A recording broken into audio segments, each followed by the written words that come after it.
RB channel subscribers அனைவருக்கும் வணக்கம். நம்ம சேனலில் தெரிந்த ஊர்கள், தெரியாத பல செய்திகள், தெரிந்த செய்திகள், தெரியாத பல ஊர்கள், உண்மை சம்பவங்கள், அனுபவங்கள், இதை வச்சு வீடியோக்கள் போட்டு வந்துட்டுருக்கோம். நண்பர்கள் யாரும் புதுசாக நம்ம சேனலை பார்த்துருந்தீங்கன்னா தயவுசெய்து சப்ஸ்கிரைப் பண்ணிவிட்டு பக்கத்தில் ஒரு பெல் பட்டனை கிளிக் பண்ணி ஆல் நோட்டிஃபிகேஷன் வச்சுக்கோங்க. அப்போ நான் போடக்கூடிய புதிய நோட்டிஃபிகேஷன் சில வேலை விஷயத்துக்கு போவோம். டிஸ்கிளைமர் தாண்டி சில விஷயங்கள் சொல்கிறோம்.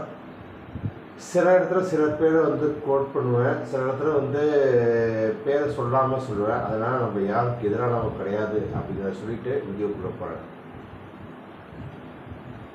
இன்றைக்கி சமூக ஊடகங்கள், அதாவது சமூக வலைதள பக்கங்களில் தான் அரசியல் தீர்மானங்கள் நடந்துக்கிட்டு இருக்கு. இது எல்லாருக்குமே தெரிஞ்ச விஷயம்தான். அரசியல் கூட்டங்கள் நடத்தி அதுக்கடுத்து மக்களோட தீர்மானித்தாங்க. அதுக்கப்புறம் தொலைக்காட்சி விவாதங்களில் பங்கெடுத்து அதை பண்ணாங்க. அப்போ யூடியூப்பில் சில விஷயங்களை பண்ணுவாங்க. இப்போ சமூக வலைதள பக்கங்களை சொல்லக்கூடிய ஃபேஸ்புக், ட்விட்டர், இன்ஸ்டா போன்ற இடத்துல தான் இப்போ இந்த அரசியலோட தீர்மானமே இருந்துக்கிட்டு இருக்கு.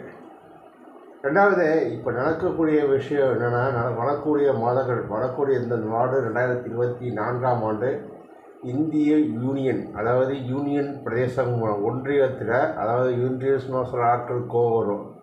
இந்திய மத்திய அரசில் தேர்தல் நடைபெறக்கூடிய ஆண்டுகள் அப்படிங்கிறது எல்லாருக்கும் தெரியும்.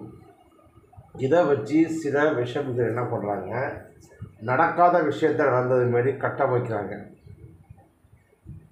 அது என்னென்னா, உண்மை பொய் சேரத்துக்கும் பொய் சேரத்துக்கும் வித்தியாசம் இருக்குது. பொய்ங்கிறது ஒரு இடத்துலேருந்து வந்துச்சுன்னா அது பரவி கிட்டத்தட்ட பல 100 மைல்களுக்கு கடந்து போயிடும் இந்த பொய் செய்திகள்.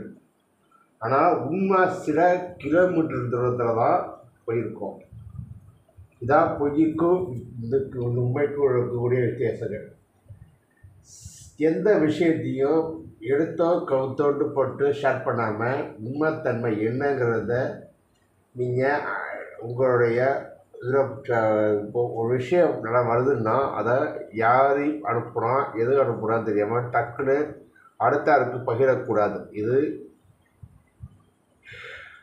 ஒன்றியத்தில் இருக்கக்கூடிய அமைச்சகம் சொல்லியிருக்கு. அது மட்டும் மாநிலங்களுக்கு எந்த பிரச்சனையும் வரக்கூடாதுன்னா மாநிலத்தில் இருக்கக்கூடிய பிரச்சனை காவல்துறை கண்காணித்திருக்கு.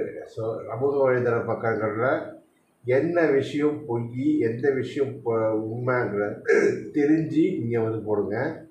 அது உண்மையாக இருக்கும் பட்சத்தில் ஒன்றுக்கு கிட்டத்தட்ட 4-5 வாட்டி அதை உறுதிப்படுத்திட்டு நீங்கள் சமூக வலைதள பக்கங்களில் போடுங்கிறது தான் அரசாங்கம் வைக்கக்கூடிய கோரிக்கை.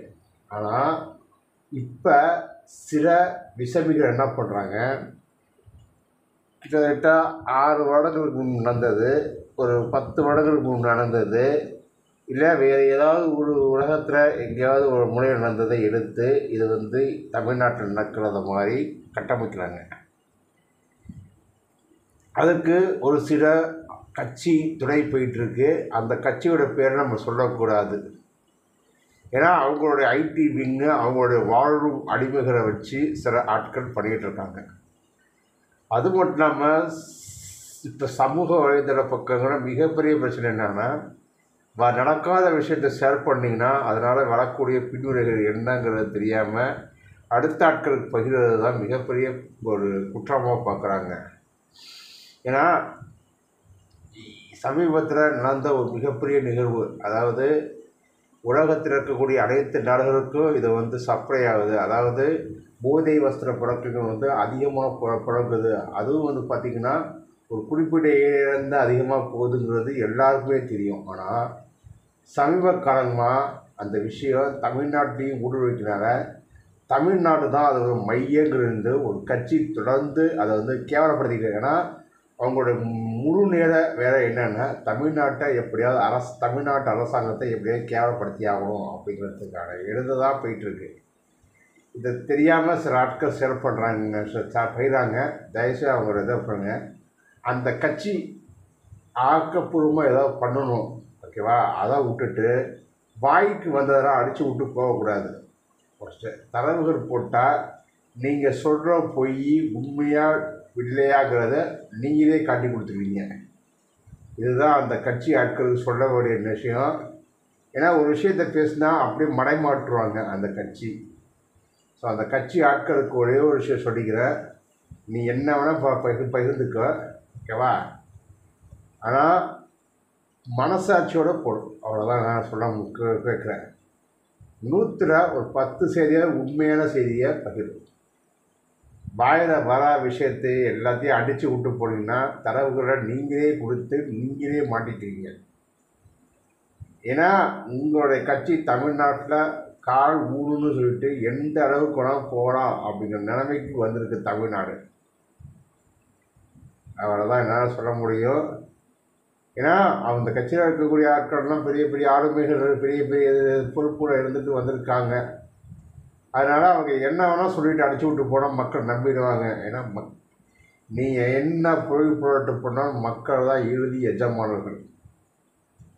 மக்கள் தீர்ப்பே மகேசன் தீர்ப்புங்கிறது எல்லாருக்குமே தெரியும். இது யார் சொன்னதுன்னா மறைந்த ஆளுமையாக இருந்தக்கூடிய முன்னாள் முதலமைச்சர் ஜெயலலிதா அம்மா சொன்னது.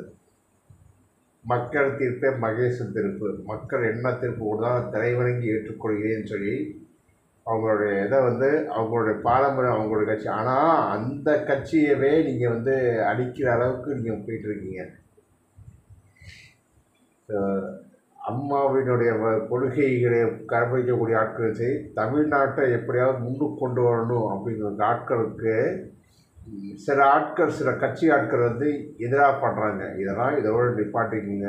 ஏன்னா எல்லாத்தையும் உங்களுடைய தேர்தல் பிரச்சாரத்தில் நீங்கள் சொல்லலாம். ஆனால் அதை விட்டுட்டு ஏன் சமூக வலைதள பக்கங்கள்லாம் நீங்கள் அதை பண்ணீங்க. இதான் சில ஆட்கள் புரியாமல் இவங்க சில இதெல்லாம் ஃபோட்டோஷாப் கொடுக்கலாம் பண்ணி இவங்க போகிறாங்க. இதுதான் நம்ம சேனல் வைக்கக்கூடிய வரைக்க தயவுசெய்து யாரையும் இடக்குறைவாகவோ எந்த ஒரு விஷயத்தையும் தனிமூல தகவல் பண்ணாதீங்க. உண்மை எது பொய்ங்கிறது தெரிஞ்சு போடுங்க. இதுதான் நம்ம சேனல் வைக்கக்கூடிய ஒரு கோரிக்கை.